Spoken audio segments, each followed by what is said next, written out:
Napas Munir berhenti di ketinggian 40.000 kaki ketika Garuda melintasi langit Rumania. Aktivis hak asasi manusia itu meninggal 2 dekade lalu, tepatnya 7 September 2004. Wafat akibat diracun. Di cairan lambung dan darahnya mengambang tuba arsenik 4 kali lipat dari dosis mematikan. Bagaimana Munir dihabisi? Dan inilah Putar balik.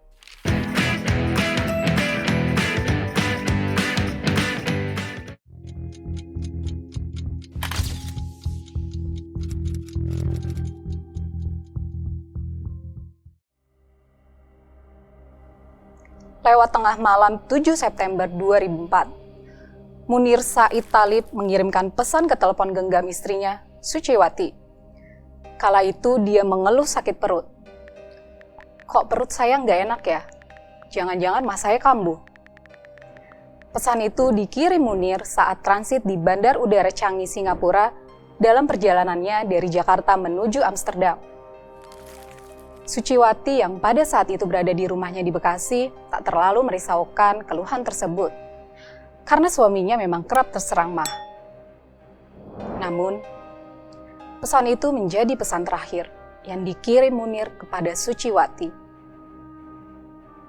Hasil otopsi The Netherlands Forensic Institute memastikan Munir meninggal akibat diracun arsenik dosis tinggi. Jumlahnya tak tanggung-tanggung, sekitar 460 mg atau 4 kali lipat dari dosis mematikan. Racun tersebut ditemukan tersebar di dalam tubuhnya. Majalah Tempo edisi 22 April 2007 merinci kronologi kematian Munir lewat artikel berjudul Perjamuan Terakhir di Coffee Bean. Sebelum kematiannya pada 6 September 2004, Munir diantar Suciwati dan sejumlah kawan aktivis ke Bandara Soekarno-Hatta. Waktu itu, Munir hendak ke Belanda untuk melanjutkan studi di Utrecht.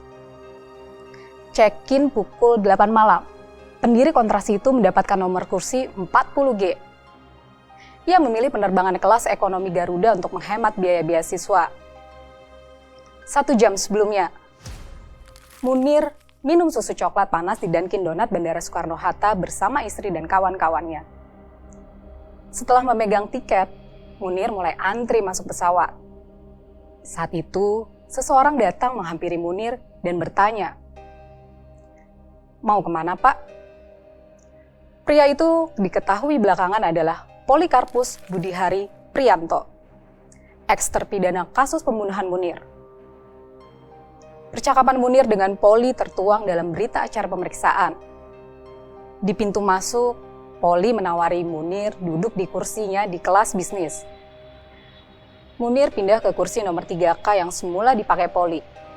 Bekas penerbang misionaris di Papua itu lalu pindah ke kursi premium bebas. Pesawat lalu lepas landas pada pukul 10 malam kurang 5 menit dan transit di Bandara Changi, Singapura pada pukul 00.40 waktu setempat. Polisi menduga ada udang di balik tawaran Poli bertukar kursi. Pertukaran kursi itu dicurigai justru dirancang untuk melancarkan pembunuhan.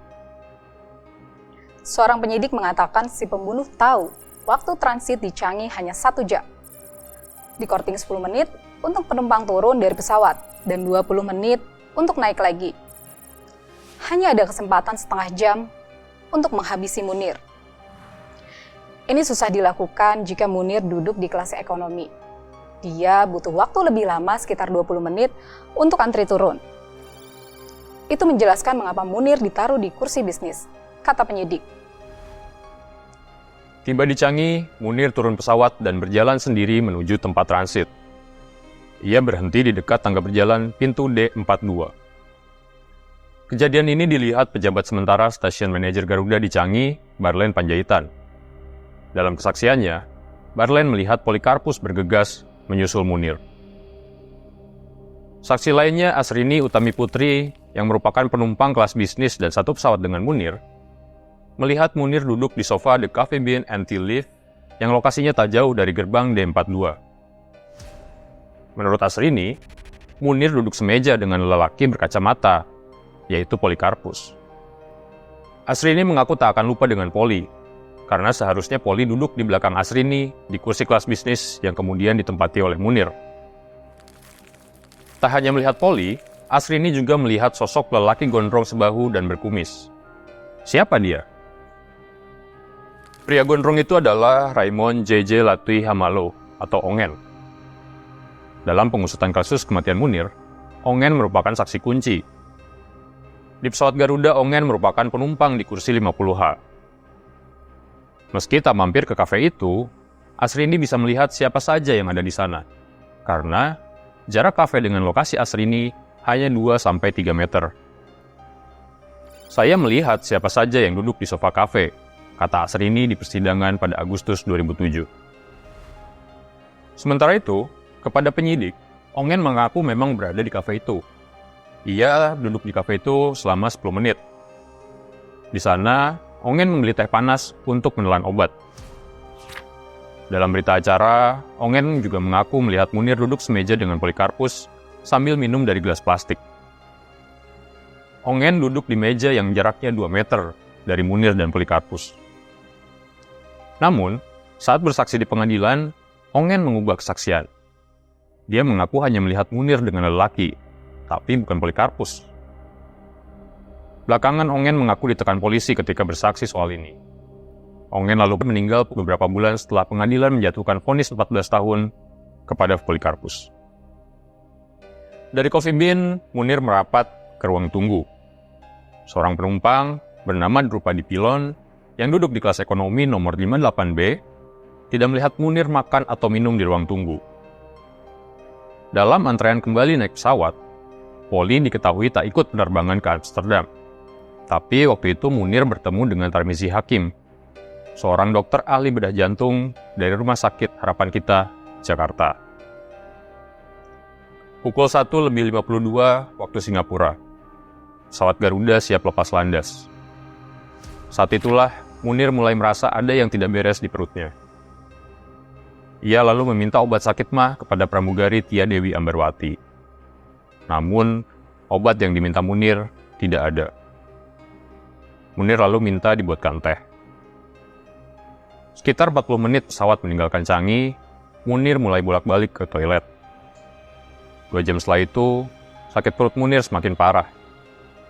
Ia meminta pramugari membangunkan Tarmizi untuk menolongnya. Munir lalu berjalan ke kelas bisnis dan duduk di belakang kursi Tarmizi. Tarmizi yang memang seorang dokter, meminta pramugari membuka peralatan medis darurat pesawat. Sayangnya, tak ada obat yang cocok di kotak obat itu. Kemudian Tarmizi memberi Munir 2 tablet obat diare serta obat mual dari tas yang dibawanya. Alih-alih sembuh, kondisi Munir justru semakin parah. Tarmizi lalu menyuntikkan 1 ampul obat mual dan diare ke lengan kanan Munir, serta obat penenang ke bahu kiri lelaki itu. Meski sudah diberikan beberapa obat, Munir masih saja bolak-balik ke toilet. Beberapa saat kemudian, ia bilang ingin istirahat telentang. Pramugari lalu menggelar 3 lapis selimut di lantai kelas bisnis. Disitulah Munir tidur. Ketika pesawat Garuda GA974 terbang di atas wilayah Rumania, napas Munir terhenti. Pukul 14.10, pesawat tiba di Bandara Schiphol, Amsterdam.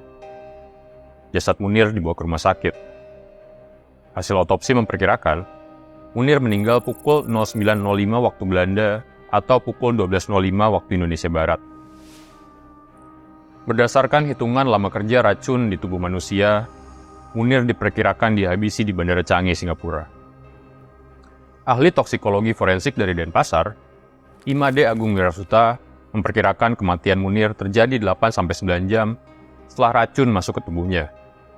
Adapun waktu tempuh Changi sampai Schiphol adalah 12 jam. Polisi sendiri meyakini Munir diracun di Bandara Changi saat transit. Lalu, mengapa Munir dibunuh?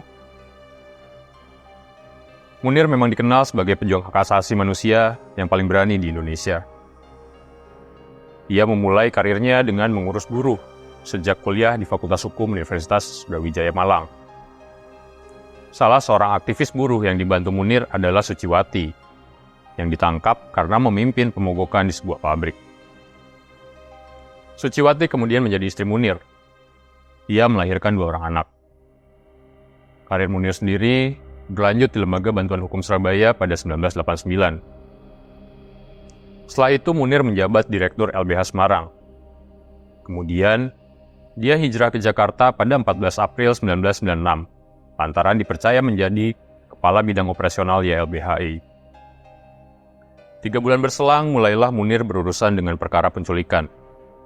Sebuah masalah yang amat rawan di masa Orde Baru. Kasus ini berawal dari pengaduan raibnya sejumlah aktivis pada 27 Juli 1996.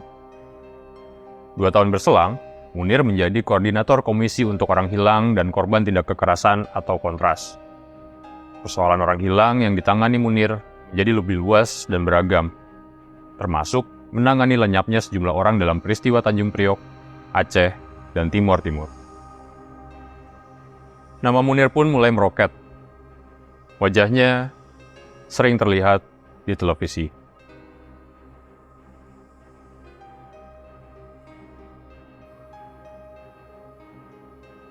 Setelah rezim Soeharto runtuh, Munir belum berhenti mengusung beragam masalah hak asasi manusia. Dia cukup sadar banyak pejabat yang gerah dengan sepak terjangnya. Resikonya kalau tidak diculik, ya dipenjarakan, katanya waktu itu.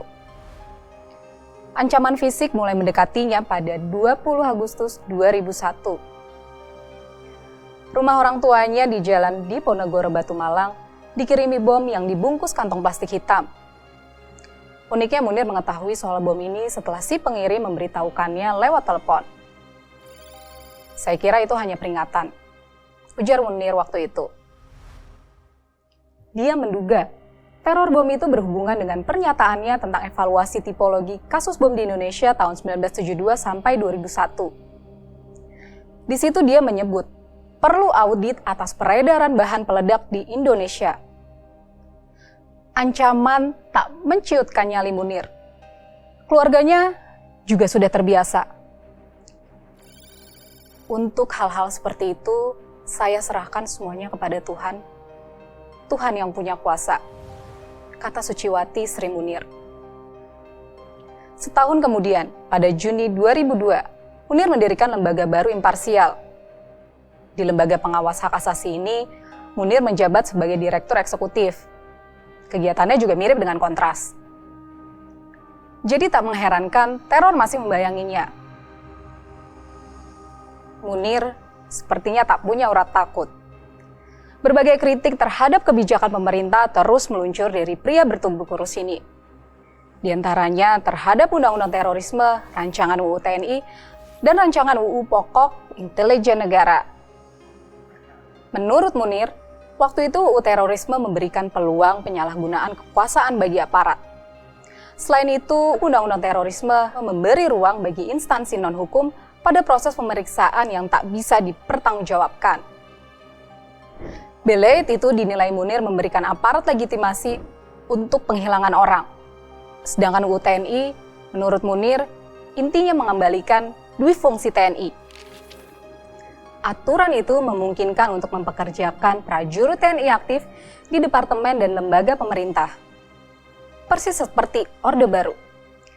Padahal sejak era reformasi, prajurit TNI diharuskan pensiun jika memegang jabatan sipil kecuali di Departemen Pertahanan. RUU Pokok Intelijen Negara waktu itu juga Munir sorot karena kewenangan BIN menangkap dan menahan orang yang dicurigai sebagai teroris. Kewenangan itu sama dengan UU anti-subversif yang membenarkan Intel menangkap siapapun yang dicurigai. Dia khawatir, aturan itu akan menimbulkan pelanggaran hak asasi manusia.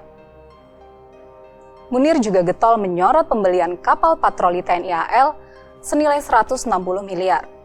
Yang disoal adalah sumber dana pembelian kapal datang dari sejumlah pemerintah daerah. Menurut Munir, RAPBD tidak boleh dialokasikan untuk anggaran di sektor pertahanan. Munir juga sempat memberikan informasi mengenai dugaan korupsi di sebuah departemen kepada wartawan Tempo. Waktu itu dia berjanji untuk melengkapi bukti. Namun, sebelum hasratnya membongkar korupsi diwujudkan, malaikat datang menjemput Munir. Munir yang selalu pantang menyerah, belakangan mengeluh juga. Salah seorang sahabatnya, Rahlana Sidik, menyebut kerisauan sahabatnya adalah tentang gerakan hak asasi di Indonesia yang sering gagal. Saya ingin istirahat, belajar lagi, dan merenung.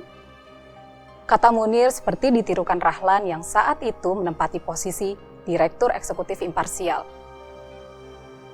Sehari sebelum berangkat ke Belanda, Munir mengirimkan pesan pendek ke Rahlan yang isinya, "Titip kantor, anak, dan istriku." Sehari kemudian, Munir wafat.